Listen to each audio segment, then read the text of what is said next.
Hi everybody, Chef Danny Davis here, and I'm out in St Maarten at Isle del Sol Marina with Chef Joe.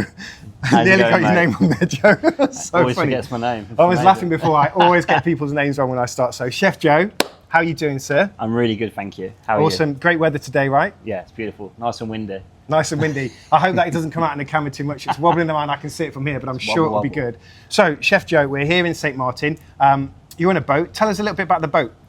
So our boat's a 50-metre private charter super yacht. We do averaging 8 to 12 charters a season. Wow, that's busy, eh? For the year, sorry, not for the season.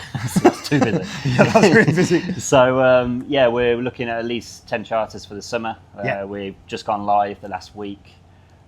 We have been heavily looked at so far. We've had like 28 inquiries in the first morning. Yeah, it's a beautiful looking boat. Yeah, she's beautiful. We won't say her name though. So private charter, just for those at home who don't understand, what's the difference between private charter and what's private charter together?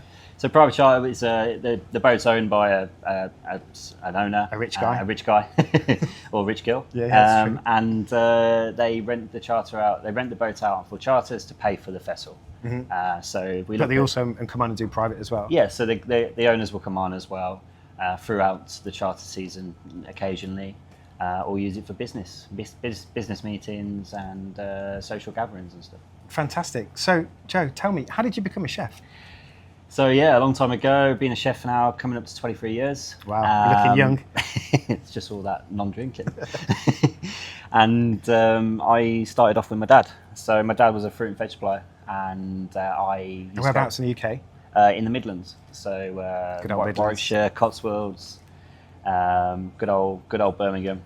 Born and bred. Yeah, I'm from Derby, so just down the road. My mum's from Birmingham, down the road. actually. Quick drive on the M42. So Dad's a fruit and veg man, and you're out there on the store as well. Yeah, so I used to go like when I was a kid.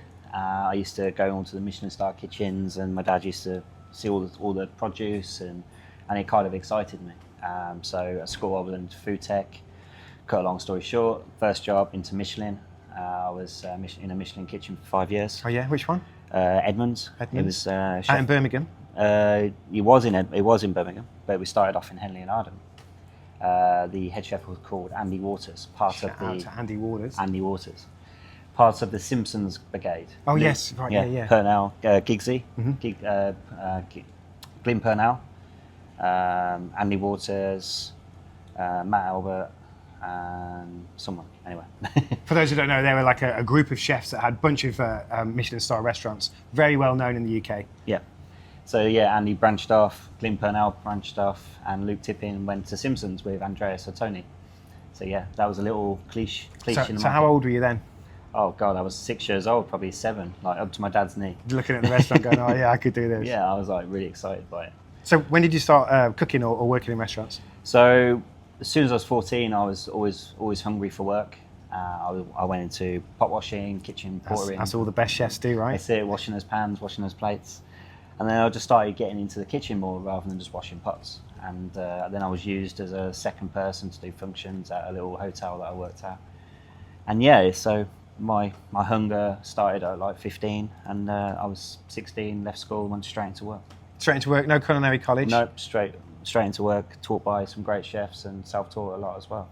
And so where did you go from there into yachting, or you have a long period? So yeah, I've been in yachting for 5 years. I'm 38 now. So I had a restaurant at 29 for 4 years. Your own restaurant? Yeah, own restaurant.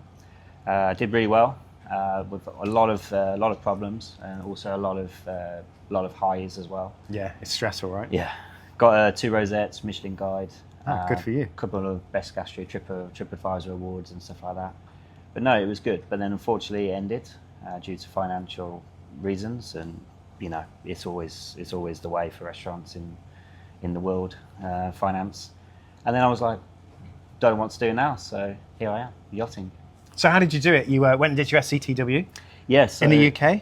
Yeah, so I had a friend that I met through the industry. I was head chef at a restaurant, and I used this lady called Philippa Brenton.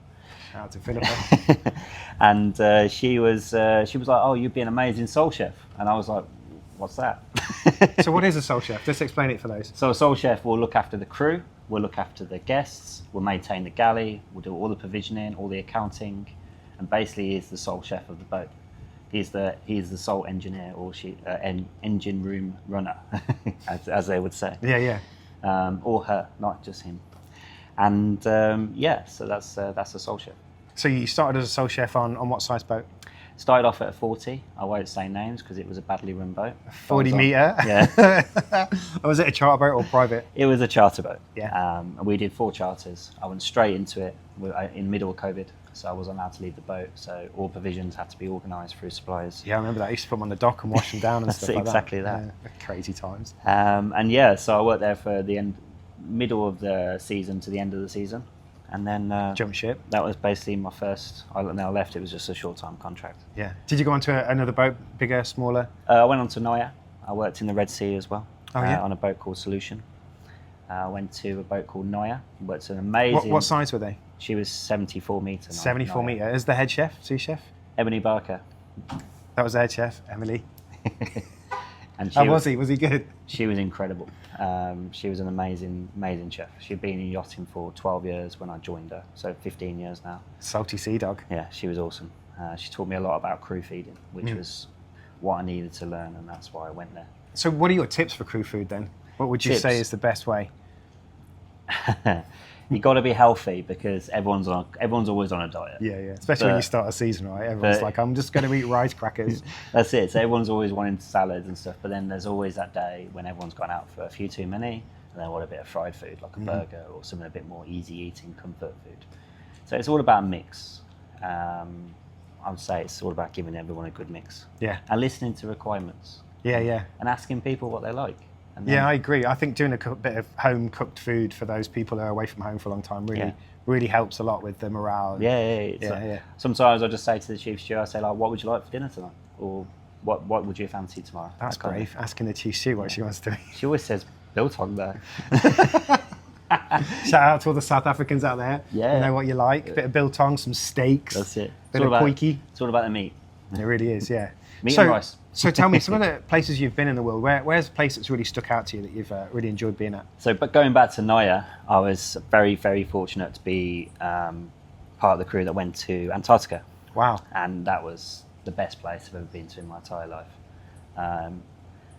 We had 2 charters booked, but both got cancelled due to COVID. So we had like more of a Jolly Boys outing, and there was like 26 of us, and we had like tourist guides and stuff like that, and they took us around Antarctica, and it was unbelievably. Wow. It was probably one of the most amazing, magical places I've ever been to in my life. See any aliens? No aliens. Just a lot of cold, right? Lots of penguins. What do you have down there? Polar bears? No, that's up north. Polar bears are north, and then it's penguins. I think penguins are up north. I'm not sure. That's a bit of a wobble. But no, we saw lots of penguins, lots of whales. I saw Big Blue. The tail came out of the water. That was unforgettable. Wow. And the babies next to it. Yeah. It's unbelievable. We saw that in St Maarten actually. Not this time. In the summer, there was a big whale and a baby, and mother was kind of pushing the baby under the boat and popping up the other side. Oh, it was just as breakfast was about to be served as well. I was like, come on, damn it, my eggs are getting cold. Forget the eggs. You're gonna see this again. But what a magical experience! Oh, it was unbelievable.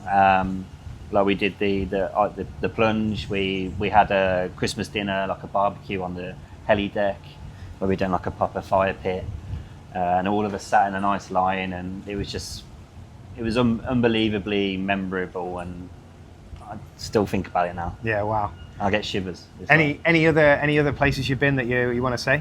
I was lucky enough to go to Thailand.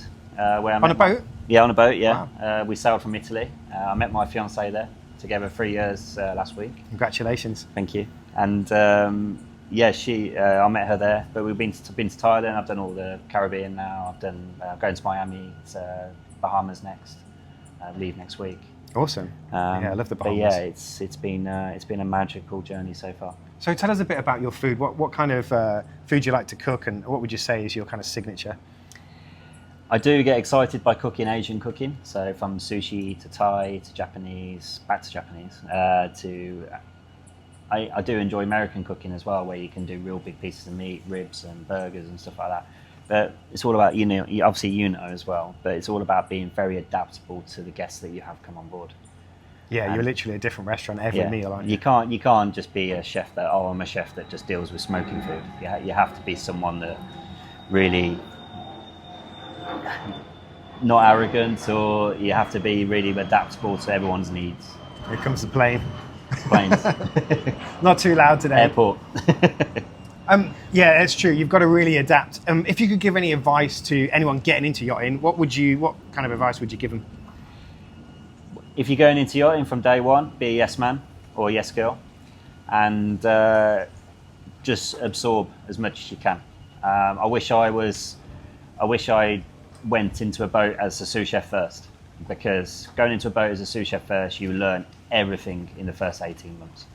You'll learn crew cooking, you'll learn provisioning, you'll get to know suppliers, you'll get to know the runnings of an actual boat, the drills, the times of people getting up and stuff like that, and the actual living in a confined space and learning how to deal with people. Yeah, that's a thing not a lot of people think about, the small spaces, your environments you're in, always working with the same people. You have a fallout with someone, you still got to get up the next day and work with them.